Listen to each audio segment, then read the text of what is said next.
Boa noite, telespectadores. No programa de hoje você vai saber um pouco mais sobre as doenças renais, as doenças dos rins que acometem tantas pessoas. E para falar sobre estas doenças, nós estamos aqui com o Dr. Lucas Luz, que é médico nefrologista e também vice-presidente sul da Sociedade Brasileira de Nefrologia e atuante aqui, do corpo clínico do Hospital Unimed como nefrologista. Tudo bem, Dr. Lucas? Tudo bem, Eliane, muito obrigado pelo convite, boa noite a todos os telespectadores. E hoje a gente vai conversar então um pouquinho sobre a saúde do rim. Olha só, as pessoas sabem que as doenças nos rins são importantes, podem ser graves, não é? Então eu já te pergunto quais são as principais doenças dos rins. Olha, tem bastante tipo de doença que pode acometer o rim. As mais comuns que a gente vê assim na comunidade vão ser a infecção urinária, os cistos renais, o cálculo renal e aí a temida insuficiência renal, além da hipertensão arterial. Olha só, isso talvez seja de fato o mais grave, não é? Mas o mais comum e que as pessoas temem mais são as pedras nos rins, as infecções, não é? E que bom se fossem só essas coisas aí, não é? Mas realmente esses problemas podem ser muito mais graves que a gente imagina. Por isso é importante detectá-las assim precocemente, não é? Isso, realmente, a detecção precoce dos problemas dos rins, ele é muito importante, porque, tu veja, esse ano, dia 9 de março, a gente teve o Dia Mundial do Rim, cujo slogan incluía dose a creatinina para todos. A creatinina é o principal exame de sangue que a gente faz para o diagnóstico precoce dessas doenças, que na grande maioria, se forem detectadas de forma precoce, a gente consegue fazer um tratamento aí para postergar, para tardar e até para parar a insuficiência renal. E essa dosagem de creatinina é um exame simples no sangue, pode ser feito entre outros exames de rotina? A dosagem da creatinina é um exame muito simples, é um exame de sangue que ele é feito em praticamente todos os laboratórios, as unidades de saúde, elas têm disponível esse exame e ele é tão importante, mas tão importante que as pessoas costumam saber sobre glicose, sobre colesterol, mas tem uma máxima que a gente costuma falar em nefrologia, que a creatinina alta mata mais do que o colesterol alto, de tão importante que isso é. Então, aquilo que a Sociedade Brasileira de Nefrologia advoga, inclusive, é que todos os pacientes tenham, pelo menos uma vez, a sua creatinina medida. Bem, então está aí, é um exame bem simples, mas quando as pessoas pensam em rim, em bexiga, elas pensam no exame de urina. E este exame de urina, o exame comum de urina, que é creio, mais simples, ele é importante? Que doenças ele poderia mostrar, o exame de urina? Olha, doutora Eliane, o exame de urina ele é muito interessante, porque ele nos traz realmente muita informação. Todo mundo tem uma ideia, mais ou menos, de como é uma urina normal, aquela urina amarelinha, clarinha.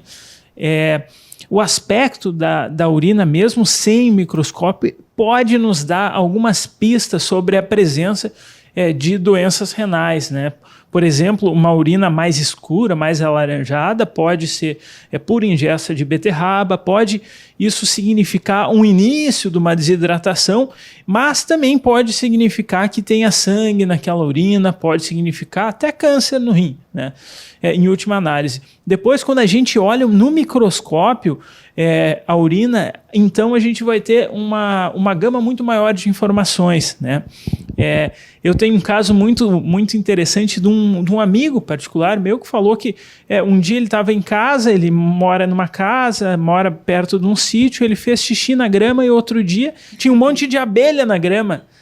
Olha só, Lucas, o que pode ser isso? Ele foi fazer o exame de urina e ele tinha diabetes. Então tinha glicose na urina, que é uma dessas coisas que a gente consegue detectar. Então, a partir do momento em que a gente vê uma urina alterada, ou então a gente já tem uma creatinina aumentada, a gente precisa ter um estudo um pouco mais específico da urina. E quando, num exame comum de urina, por exemplo, se detecta sangue na urina, isso é normal, pode ser normal, ou que doenças poderiam estar acontecendo?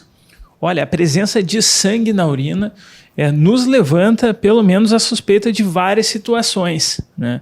Cistos renais podem ter um pouquinho de sangue na urina. Nas mulheres, principalmente, a gente tem que ter em mente que muitas vezes a urina fica contaminada no período menstrual, na coleta. Ela pode significar também cálculo renal, mas nos pacientes mais idosos, principalmente pacientes que tiveram contato com tinta, muito contato com tabagismo, aí isso pode ser até uma primeira manifestação de uma doença maligna, e aí a gente fala em tumores mesmo do trato urinário. Não falando sobre rim, daí também falando sobre bexiga, isso pode ser também infecção urinária e algumas outras situações. Olha só quantas coisas a gente pode ver através de um simples exame de sangue ou de urina, de rotina, não é? Bem, estando alterado, né? Claro que o encaminhamento ao nefrologista se torna muito importante para a investigação. Mas uma coisa bem comum, Dr. Lucas, são os cálculos renais, as pedrinhas nos rins. Não é? Que quando chegam a sair ali do rim e descer, não é? Lá pelo ureter, bexiga, né? Dizem que é uma dor muito forte, não é? Mas fala um pouquinho então sobre essas pedrinhas nos rins, quem pode ter, por que elas acontecem. Quem teve pedra no rim ou quem teve um episódio de cálculo renal, não esquece. Geralmente essas pessoas referem essa dor como se não a pior da vida, uma das piores da vida. É uma das poucas dores que eles correlacionam e quantificam num grau um pouco menor que a dor do parto, mas o fato de existir essa comparação já nos demonstra a magnitude. Geralmente a pessoa que está com uma crise, com uma cólica renal, com uma cólica nefrética, que é como a gente chama, não para em casa. A pessoa vai para o hospital porque tem muita dor mesmo, né? Essas pessoas, elas necessitariam, se elas tiveram muitos episódios de cálculos renais, elas precisam que o cálculo seja estudado. Viu? Então, fica a orientação para que pessoas que tenham cálculo renal de repetição, que guardem o seu cálculo aí e levem para o médico se forem fazer acompanhamento. Em relação a orientações gerais, a gente tem muitas causas nos rins mesmos que podem causar os cálculos renais. E uma recomendação que é importante para todos aqueles que tiveram os cálculos renais é a ingesta de água. E aí a gente está falando numa ingesta de líquidos, que não precisa ser água. Aqui no Rio Grande do Sul pode até ser chimarrão, tá? Uma ingesta de líquidos que gere uma diurese de cerca de 2 litros e 500 por dia. Ou seja, a pessoa tem que urinar 2 litros e 500 para diluir um pouquinho desse xixi, e isso diminui a recorrência desses cálculos no rim. Olha, eu brinco às vezes, né, com os pacientes. Olha, tome muita água, porque se tiver aqueles cristalzinhos que formam cálculos, eles vão ficar diluídos e não vão se juntar formando a pedrinha, né? Então aí o pessoal tem um estímulo maior aí para tomar mais líquido, porque muitas pessoas não gostam de tomar água, principalmente os idosos que não sentem sede mais como uma pessoa jovem. Mas vamos fazer um breve intervalo e já voltamos aí com você, porque temos muito mais aí a perguntar ao Dr. Lucas Luz.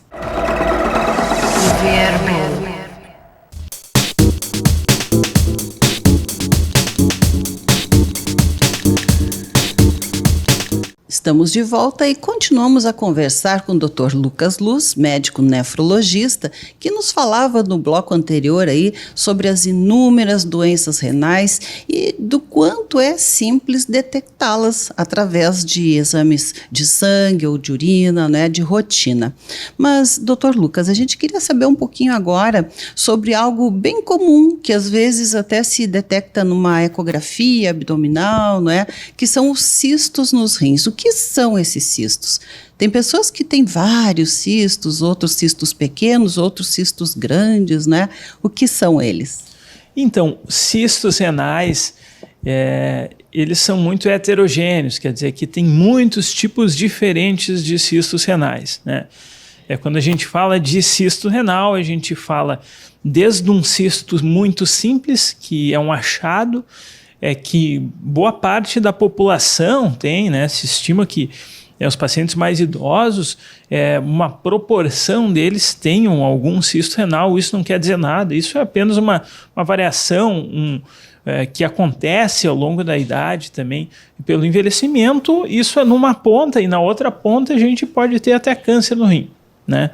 Então há pacientes que podem ter centenas a milhares de cistos nos rins e por conta disso o cisto acaba ocupando o lugar do rim e aquele outro rim acaba não funcionando da forma adequada e esses pacientes acabam precisando de hemodiálise, né? Então os cistos eles têm uma classificação. Para ter um diagnóstico de cisto, necessariamente a gente tem que ter feito ou um ultrassom, ou uma tomografia, uma ressonância, algum exame, né? Eles não dão sintomas. Eles não costumam dar sintomas, né? Quando eles dão sintomas, eles são uma doença que são doenças que precisam de tratamento, né? Então, a grande parte dos cistos, eles são cistos benignos, tá? E quando a gente faz esses métodos de imagem, ultrassom e tomografia, esses métodos eles são capazes de nos classificar esses cistos. Olha, esse cisto aqui ele é tranquilo, ele é um cisto simples, ele é um cisto que não oferece perigo, né? Esse cisto não, esse é um cisto que a gente vai ter que acompanhar, vai ter que ficar vendo a cada ano e meio, a cada 6 meses. E aí a gente tem um mundo dos cistos renais. E outra situação é a doença renal policística autossômica dominante, tá? Que é uma doença genética que a gente herda. E essa sim, esses são pacientes que têm centenas, às vezes milhares de cistos, e esses cistos acabam terminando com a função do rim e levando o paciente para a diálise. Hoje em dia a gente já tem alguns tratamentos para esses pacientes também. Olha, isso aí é maravilhoso, né?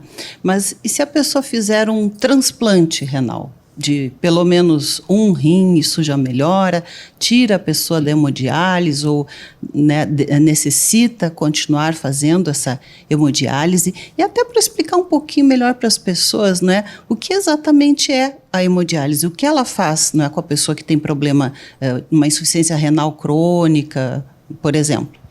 Olha, essa pergunta ela é muito bacana. A primeira parte da pergunta é se uma pessoa vive com um rim, né? Na realidade, nós nascemos com 2 rins, isso é mais do que o suficiente para que o nosso corpo se desenvolva e para suprir as necessidades para a limpeza do nosso sangue e a filtragem, que em última análise é a função do rim. Então, para bem e para ruim, a gente só vai ter sintomas de insuficiência renal geralmente abaixo de 30%, 20% do funcionamento dos 2 rins. Ou seja, juntando os 2 rins, só quando abaixo de 20%, 30% param de funcionar é que a gente vai ter sintoma. Por isso é uma doença silenciosa e por isso que eu estou falando em dosar a creatinina, que todas as pessoas têm que ter a creatinina dosada. Dito isso, quando a gente transplanta, faz um transplante renal, quando os rins do paciente não funcionam mais e a gente precisa fazer um transplante, a gente costuma transplantar, excetuando em crianças, às vezes há 2 rins em bloco, mas a gente transplanta um rim só, porque um rim só tem capacidade de conseguir suprir todas as demandas metabólicas do nosso corpo. E uma coisa também importante, doutor Lucas, e que eu acho que é uma doença silenciosa, pelo menos inicialmente, são os tumores, os cânceres de rim, não é? O câncer de rim, ele é um câncer que aumenta a sua incidência com a idade e tem como principal fator de risco na nossa população o tabagismo, né? Então, o paciente que ele avança aí para 4ª, 5ª, 6ª década de vida e começa com sangramento na urina, e esses pacientes são pacientes que a gente tem que abrir o olho porque eles podem estar sendo acometidos por essa patologia. Pacientes que também têm familiares com câncer de rim, pai com câncer de rim, irmãos com câncer de rim, também são pacientes que têm que ficar com o olho mais aberto. Porque mesmo sendo mais jovens. Mesmo mais jovens. São pacientes que são pacientes em risco para um câncer renal, né? Então, o câncer renal ele pode ser também silencioso, ele pode não causar hematúria, que a gente chama de sangramento na urina, ele pode só causar anemia, né? Ele pode só causar cansaço e então, muitas vezes, quando a gente faz esse diagnóstico, a gente já tem estadios mais tardios e enfim. Havia me perguntado sobre hemodiálise antes, né? Hemodiálise é um suporte renal artificial, que a gente chama, né? Se o pulmão acaba parando de funcionar, é muito mais difícil fazer um transplante pulmonar de urgência, né? Se um coração também, um coração que para de funcionar, a gente tem poucas alternativas. O rim, felizmente, a gente tem a hemodiálise, né? Então, ao mesmo tempo que é um problema, a hemodiálise ela também é uma solução, porque ela prolonga a vida do paciente com insuficiência renal, né?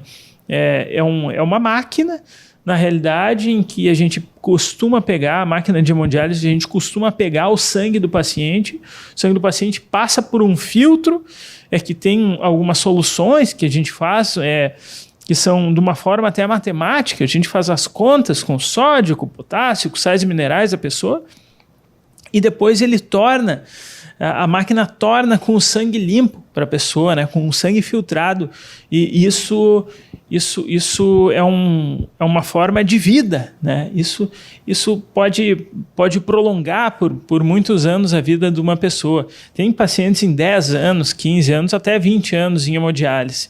Até porque às vezes um transplante renal pode demorar, e também não são todas as pessoas candidatas a um transplante renal, não é? Porque podem ter outras complicações e, né, eu gostaria de saber. Isso é um outro tópico muito importante, né? Quando um paciente tem um diagnóstico de insuficiência renal crônica e precisa de um suporte para isso, ou seja, o rim não funciona mais, vai precisar de hemodiálise ou transplante renal. Tem também diálise peritoneal, que é um tópico à parte, mas realmente os pacientes que vivem mais, a melhor terapia, ela é um transplante, né? É um transplante que pode ser um transplante de um doador vivo ou então um paciente de um doador falecido, né? Aqui no estado do Rio Grande do Sul, felizmente, a gente tem bons, grandes centros transplantadores aqui na capital e no interior, e os pacientes eles têm a felicidade de serem listados, né? Eles podem ganhar um rim novo, isso é uma outra forma também de vida, né? É claro que não é realmente uma terapia para todos, porque esses pacientes eles têm um risco cirúrgico, né? A cirurgia do transplante não é uma cirurgia pequena também, tem um risco de rejeição e a gente... Quem faz um ambulatório de pré-transplante renal, quando esses pacientes são encaminhados, eles têm um acompanhamento para definir se o risco de fazer a cirurgia do transplante não é maior do que o risco da doença mesmo e continuar na hemodiálise. Bem, doutor Lucas, nosso programa já está quase chegando ao final, mas ainda rapidamente eu queria te perguntar se o rim, não quando ele está totalmente, digamos assim, não funcionante, mas um rim que funciona mal, isso pode repercutir em outros órgãos do corpo? Um paciente que tem doença renal crônica, quer dizer que ele tem um rim que não funciona direito e que isso vai se perpetuar ao longo do tempo, ele tem um grande fator de risco para a doença cerebrovascular, tá? Seja o AVC, derrame, né? Ou então o infarto agudo do miocárdio. São pacientes em risco, por isso falo que a creatinina alta muitas vezes é pior do que colesterol alto. Geralmente os pacientes doentes renais crônicos, eles têm como principal causa de mortalidade, doença cerebrovascular, né? Que muitas vezes é expressa também por morte súbita. Então, sim, quando o rim começa a não funcionar direito, o mau funcionamento do rim acaba causando uma ressaca e um problema em outros órgãos também. Olha só, então, você está cuidando do seu rim? Se ainda não estiver, comece já. Bem, Dr. Lucas, queremos lhe agradecer aí, né, por tantas informações preciosas e tenho certeza que este programa será muito produtivo, né, para as pessoas que assistem, para que façam suas prevenções ou que alertem pessoas das suas famílias, amigos, enfim, né, que divulguem essas informações. Então, muito obrigada e, né, é um prazer tê-lo conosco no programa. Convidamos para estar novamente aí qualquer dia desses. Muito obrigada. Muito obrigado, Eliane. É um prazer muito grande estar conversando aí com os telespectadores. E de última mensagem, né? O tema aí do Dia Mundial do Rim foi dose de creatinina para todos, né? Assim como tem algumas pessoas que sabem seu colesterol. Meu colesterol é 150, meu colesterol está muito alto, doutor. Meu colesterol LDL, meu colesterol ruim está 180, eu preciso fazer dieta. Também saiba a sua creatinina, tá bom? Um grande abraço, boa noite. Olha, então, a dica preciosa. Boa noite a você e voltamos amanhã com o nosso Viver Bem. Até lá. Viver Bem.